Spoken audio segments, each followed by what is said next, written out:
तो आज हम शुरुआत करते हैं निरक्षीय स्थिति में। निरक्षीय स्थिति में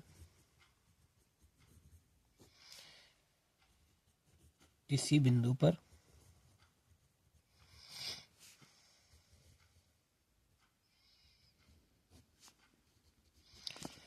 वैद्युत क्षेत्र की तीव्रता के लिए व्यंजक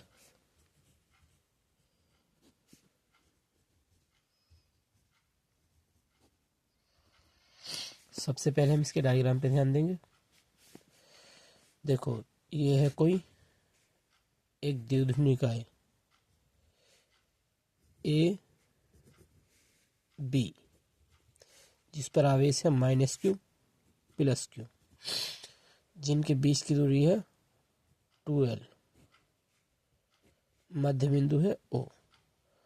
तो l दूरी यहाँ से यहाँ तक की, l दूरी यहाँ से यहाँ तक की।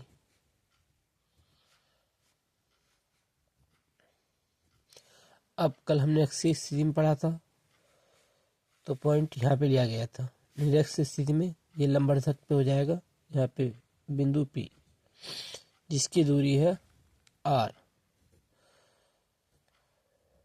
अब हमें यहाँ से लेके यहाँ तक की दूरी पाइथागोरस प्रमेय की सहायता से निकालेंगे।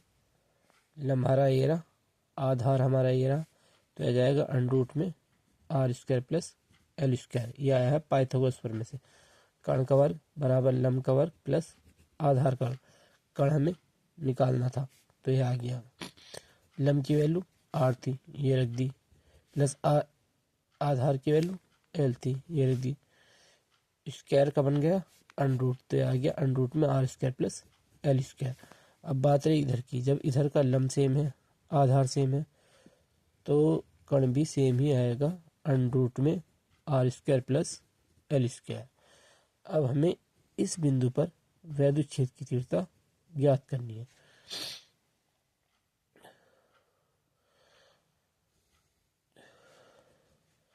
E1 E2।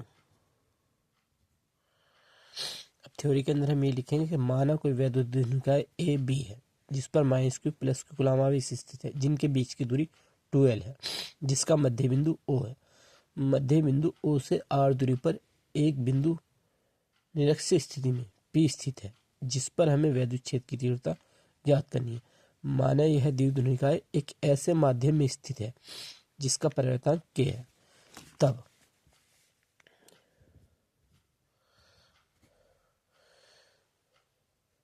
बिंदु आवेश, किसी बिंदु पर वैद्युत क्षेत्र की तीव्रता, बिंदु आवेश के कारण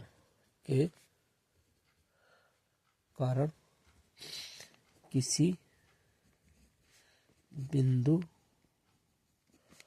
पर वैद्युत क्षेत्र की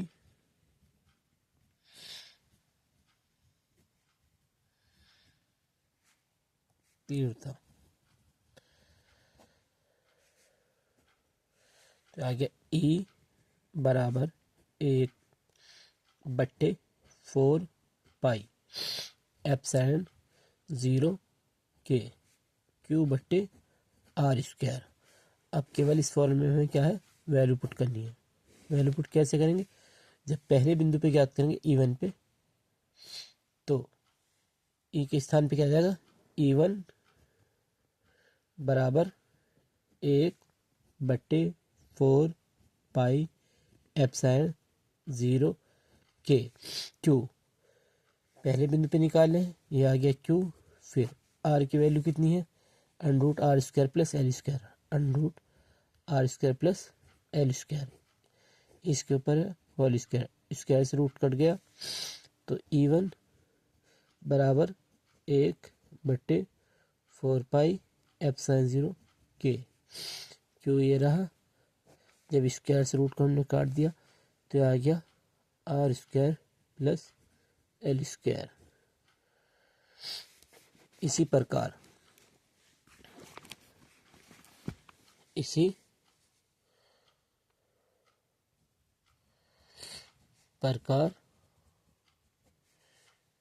E2 बराबर 1/4 पाई F sin 0 K Q/r² plus L²। क्योंकि आधार सेम है, लंब सेम है, कण सेम है, तो जब सारी चीज़ें सेम है तो जो आंसर इसका है वही आंसर इसका आएगा।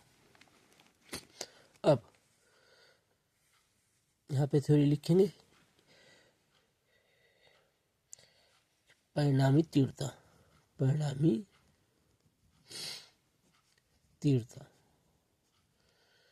तो हो जाएगा आपका E बराबर E1 cos theta plus E2 cos theta. ये एक ही दिशा में है तो इस कारण जुड़ गए, जबकि E1 साइन थीटा से E2 साइन थीटा दिशा विपरीत होने के कारण कट गए। E बराबर E1 के स्थान पे ये वैल्यू पुट कर दो, 1/4 पाई F sin 0 K Q/r² plus L² into में कोस थीटा प्लस फिर E2 के स्थान पे ये वैल्यू पुट कर दो, ये आ गया आपका 1/4 पाई F sin 0 K Q/r² plus L² into में कोस थीटा। अब यहाँ से आगे दो तरीके हैं इसके। पहले तो ये कि दोनों सेम हैं तो इसे आप कॉमन कर सकते हो। दूसरा ये है कि 1 और 1 2, तो E बराबर 2 आ गया आपका E बराबर 2 गुना में 1/4 पाई F sin 0 के Q/में r² प्लस L² इंटू में कोस थीटा। E बराबर 2 गुना में 1/4 पाई F sin 0 के Q/r² plus L²। Cos theta बराबर क्या होता है, आधार बटे कण। आधार की वैल्यू कितनी है आपकी L और कण की कितनी है √r² प्लस L²। इस वैल्यू को यहाँ इसके स्थान पे पुट कर दो तो आधार L और कण r² प्लस L² अंडरूट में, अंडरूट का अर्थ है 1/2। अब इसे कैलकुलेट करके लिख दो, E बराबर 2 गुना में 1/4 पाई F sin 0 के Q अपॉन में r² L² की पावर 1 r² प्लस L² की पावर 1/2। जब आधार सेम हो तो गुणा में घात जुड़ जाती है, यानी कि r² प्लस L² की पावर 1 और आधा 1.5 यानी कि 3/2। और ये आ गया आपका L। और ये जो 2QL है इसके स्थान पे जैसे हमने कल रखा था वैसे ही वैद्युत द्विध्रुव निकाय की परिभाषा से क्या रख दें, P। तो आ गया P/में r² प्लस L² की पावर 3/2। अब r² की तुलना में L² को नगण्य माना जा सकता है।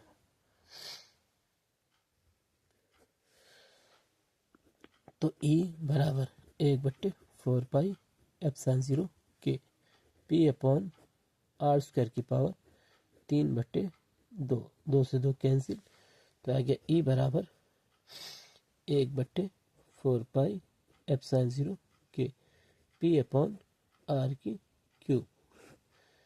ये आ गया आपका फाइनल आंसर। निरक्षर स्थिति में किसी भी विच्छेद की तीव्रता के लिए व्यंजक। इससे आगे कल करेंगे। धन्यवाद।